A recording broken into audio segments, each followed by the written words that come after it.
Soy la doctora María Victoria Cordo, soy docente de la Cátedra de Dermatología de la Facultad de Ciencias Médicas de la Universidad Nacional de La Plata. Voy a compartir pantalla. Vamos a hablar de lesiones blancas orales. Las lesiones blancas orales son tres: la candidiasis, el líquen plano oral y la leucoplasia. La candidiasis es la infección micótica más frecuente que puede afectar a ambos sexos y a cualquier edad. Es flora saprófita de boca, piel, sistema gastrointestinal y génito urinario. Y es una infección oportunista. Afecta fundamentalmente superficies húmedas y templadas, puede producir vulvovaginitis, dermatitis del pañal o a nivel de la cavidad oral. La forma más frecuente de presentación es el muguet. Está presente en el 40% de la población normal. La especie albicans es la más común y es muy frecuente en pacientes HIV o en pacientes con SIDA. Para que la cándida se comporte como patógeno, tiene que haber una ruptura del equilibrio entre el huésped y el hongo, por factores fisiológicos o por factores patológicos, sea generales o locales. En el recién nacido, por ejemplo, hay una disminución de la flora bucal y de la producción de saliva, pero además el uso del chupete y de las tetinas hace que el muguet sea más frecuente a esta edad. En el anciano hay una disminución de la producción de saliva y de la dimensión vertical y el uso de prótesis hace que en este grupo etario el muguet también sea más frecuente. Hay factores generales que predisponen a la candidiasis oral, como son factores endocrinológicos, diabetes, obesidad, enfermedades oncohematológicas o tumores malignos sólidos, deficiencias inmunitarias, ya sea adquiridas o congénitas, hábitos tóxicos, los tratamientos con antibióticos, corticoides, quimioterapia, radioterapia, psicotrópicos, antidepresivos. Recuerden que los psicotrópicos y los antidepresivos producen serostomía y la serostomía es un factor predisponente local para el desarrollo de cándida oral. Factores nutricionales como desnutrición, malabsorción, carencias vitamínicas y cualquier trastorno fibrosante de las glándulas salivales como la enfermedad de Sjögren o la sarcoidosis.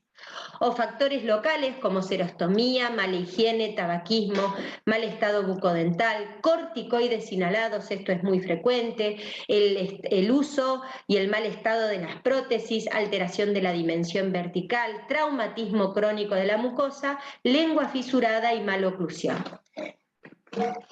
Desde el punto de vista clínico, la leucoplasia se clasifica en aguda o crónica y clínicamente en formas blancas y formas rojas. Las formas blancas, más frecuente es el muguet, candidiasis pseudomembranosa, que es una forma de presentación aguda. Y la candidiasis crónica, en su forma blanca, leucoplasiforme. Esto es un muguet típico, son estas placas blancas, algodonosas, blandas, como leche coagulada, que desprenden con facilidad, dejando un área de eritema puntiforme, asintomáticas, puede afectar cualquier sector de la mucosa y puede producir halitosis. Siempre en el inmunosuprimido, la manifestación muguet de la cándida es una manifestación mucho más florida que en un paciente inmunocompetente. La forma clínica leucoplasiforme se caracteriza porque no se elimina por raspado, son placas blancas, adherentes, que presentan un eritema basal periférico que generalmente afecta el dorso de la lengua y donde siempre debemos pedir el examen micológico porque como no desprende por raspado, tiene otros diagnósticos diferenciales.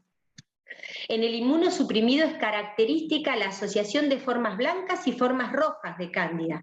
El paciente presenta gran compromiso oral, incluso compromiso respiratorio y esofágico, y puede presentar además ardor y dolor intenso. El diagnóstico se hace por examen directo y por cultivo. La biopsia y la serología solo se utiliza para estudios clínicos. Y el tratamiento es, por supuesto, principalmente el control de los factores predisponentes, el uso de colutorios y antimicóticos específicos, sean tópicos o sistémicos, según la severidad del cuadro clínico. Vamos a continuar con el líquen plano oral. El líquen plano es una enfermedad inflamatoria mucocutánea crónica de etiología desconocida y base autoinmune, clínica e histología, características de curso benigno, pero ciertas formas clínicas de líquen oral, como son la forma erosiva y la forma queratóxica, que vamos a ver a continuación, pueden tener degeneración maligna. Afecta tanto a mujeres como a hombres, tienen cierta predisposición genética, influencia psicosomática y se asocia a enfermedades autoinmunes, a enfermedades infecciosas y a enfermedades degenerativas. En estos pacientes tenemos que estudiar estas asociaciones. Clínicamente se clasifica en típico o atípico. Atípico es aquel que tiene la posibilidad de progresar a malignidad. Y clínicamente también se clasifica en blanco o rojo. Nosotros vamos a ver las formas blancas de líquen. La forma blanca de líquen típico, es decir, que no tiene progresión maligna, es el líquen rojo plano reticular. Y la forma atípica, blanca, es el líquen plano queratóxico. Este es un típico líquen plano reticular. Ustedes ven esta placa blanco nacarada, brillante, como en hoja de lecho, localizado fundamentalmente en mucosa yugal en su tercio posterior. Es asintomático, suele tener una distribución bilateral en la mucosa simétrica y por supuesto no desprende por raspado. No requiere tratamiento, sí hay que controlar al paciente como mínimo 2 veces por año. Aquí vemos diferentes fotos clínicas de líquen plano reticular, con afectación en cualquier sector de la mucosa, pero recuerden que lo más frecuente es que afecte el tercio posterior de la mucosa yugal. Esto es un líquen plano queratóxico. Aquí la lesión elemental es la placa adherente, blanquecina, gruesa, que no desprende por raspado y que afecta fundamentalmente la mucosa queratinizada. Tiene predisposición a transformación maligna, el principal diagnóstico diferencial es con la leucoplasia, y generalmente el líquen plano queratóxico evoluciona de una forma reticular o atrófica ante un factor irritativo crónico como puede ser el tabaco. Es muy rebelde al tratamiento, generalmente se controla cada 3 meses, se trata y siempre realizamos biopsia porque el principal diagnóstico diferencial es con la leucoplasia. Histológicamente es característico, presenta un infiltrado inflamatorio en banda, con degeneración hidrópica de la capa basal y las típicas papilas en diente de sierra. Y recuerden que a estos pacientes hay que estudiarlos por las asociaciones sistémicas que pueden presentar. Por último vamos a ver a la leucoplasia. ¿Qué es una lesión cancerizable? Una lesión cancerizable oral es cualquier tejido de morfología alterada con mayor predisposición a la cancerización que el tejido equivalente en apariencia normal. Sin embargo, es un estado reversible que no implica necesariamente el desarrollo de una neoplasia. Las lesiones cancerizables orales son 4. La leucoplasia, los líquenes atípicos, como vimos, el líquen queratóxico, las queilitis clónicas y las úlceras traumáticas crónicas. Nosotros vamos a abordar la leucoplasia. La leucoplasia, por definición, es una placa blanca de la mucosa oral, que para la OMS es una placa blanca no eliminable por raspado ni clasificada como ninguna otra enfermedad. Tiene una prevalencia del 1 a 4%, tiene factores de riesgo que la producen y un riesgo de cáncer oral que va del 1 al 36%. ¿Cuáles son las que más frecuentemente pueden cancerizar? Las leucoplasias no homogéneas, aquellas que presentan un tamaño mayor a 4 centímetros, o que afectan más de un sitio anatómico, o que se localizan en sitios de alto riesgo, como el borde lateral de la lengua o el piso de la boca, o aquellas que presentan displasia histológica. El tabaco es un factor de riesgo muy importante para el desarrollo de leucoplasia, tiene un efecto acumulativo, el benzopireno es mutagénico y carcinogénico. También recuerden que hay otras formas de tabaquismo, como el tabaquismo inverso o el tabaco sin humo. El alcohol también tiene un aumento del riesgo de leucoplasia de 1,5 veces en comparación con pacientes no bebedores. También aumenta la recurrencia de leucoplasias previas, afecta más frecuentemente piso de boca y cara ventrolateral de lengua. El acetalaldehído es carcinogénico per se y el alcohol produce un aumento de la permeabilidad de la mucosa a otros carcinógenos. El HPV, fundamentalmente 16 y 18, con sus oncoproteínas E6, E7 y la inhibición del P53 y de las ribonucleoproteínas, es un factor de riesgo carcinógeno para el desarrollo de leucoplasia oral. Las leucoplasias se clasifican en congénitas y adquiridas. Nosotros vamos a abordar las adquiridas, que se clasifican en primarias, que son aquellas que las producen factores físicos o químicos, como vimos anteriormente, y secundarias, que son las que aparecen sobre la evolución de lesiones previas. Clínicamente la leucoplasia puede ser homogénea o no homogénea. La homogénea es una placa delgada, plana, uniformemente blanca, de límites netos, que obviamente no desprende por raspado. Y la no homogénea puede ser moteada, es decir, tener áreas rojas y blancas, se denomina eritroleucoplasia. Puede ser exofítica, nodular o verrugosa, que se denomina leucoplasia verrugosa proliferativa oral. Cualquiera de estas formas clínicas de leucoplasia no homogénea tienen un mayor riesgo de transformación maligna. Aquí vemos una leucoplasia homogénea en el tercio anterior de la mucosa yugal, que es una localización muy frecuente. Obsérvense, tiene una forma triangular de base anterior, de límites netos, áspera, como en empedrado, con un leve relieve, localizada en el piso de la boca. Si bien es una leucoplasia homogénea, está localizada en un sitio de alto riesgo, o en el labio inferior. Aquí el factor irritativo crónico, por supuesto, es el sol.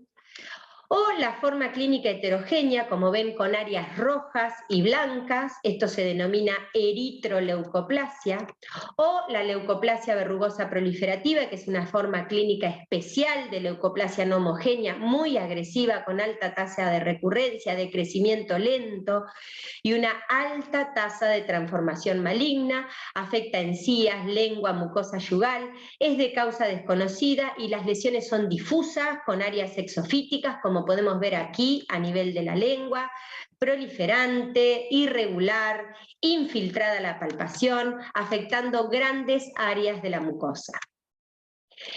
La localización, como vimos, una localización muy frecuente es la mucosa yugal, a nivel retrocomisural o en zonas de alto riesgo de la boca, cara ventral de lengua, piso de boca, mucosa labial. Generalmente, desde el punto de vista sintomatológico, la leucoplasia es asintomática. Solo duele cuando se erosiona o cuando se infiltra, como vemos en esta eritroleucoplasia que presenta áreas erosivas. Cuando nosotros tenemos una lesión clínica sospechosa, cualquier placa blanca que no desprende por raspado y que persiste más de 3 semanas, habiendo eliminado los factores desencadenantes, debemos hacer biopsia. Y la biopsia es importante porque en el estudio histológico no solo vamos a tener el diagnóstico de certeza, sino que además lo que nos interesa saber es si esa leucoplasia presenta o no displasia histológica o displasia epitelial. Entonces, las leucoplasias desde el punto de vista clínico y desde el punto de vista histopatológico se clasifican en leucoplasias de bajo riesgo o de alto riesgo. La leucoplasia de bajo riesgo es aquella que no tiene displasia histológica o que tiene una displasia leve, pero la leucoplasia no se localiza en una zona de alto riesgo, es pequeña, es decir, mide menos de 2 centímetros y es homogénea. La leucoplasia de alto riesgo es aquella que presenta displasia leve asociada a una localización de alto riesgo, o es mayor de 2 centímetros, o es no homogénea, o tiene displasia moderada severa, o es una leucoplasia verrugosa proliferativa. Si la leucoplasia es de bajo riesgo, debemos hacer revisión periódica, tratamiento tópico, que podemos hacer tratamiento tópico o tratamiento oral, o tratamiento ablativo no quirúrgico. En cambio, en las leucoplasias de alto riesgo siempre tenemos que hacer la decorticación quirúrgica. El tratamiento ablativo no quirúrgico es la crioterapia o el láser de CO2. Si la leucoplasia resuelve, entonces debemos hacer un control periódico, y si no resuelve, debemos repetir tratamiento. Si resuelve, hacemos control periódico, y si no resuelve, tenemos que sacarla. Una vez que sacamos la leucoplasia quirúrgicamente, debemos hacer el estudio histológico para saber si esta leucoplasia tiene o no áreas de transformación maligna, carcinoma espinocelular. Si no tiene áreas de transformación maligna, pero ya la hemos operado, entonces el control es periódico. Y si tiene áreas de transformación maligna, entonces hay que completar el tratamiento. Muchas gracias, espero les haya sido de utilidad.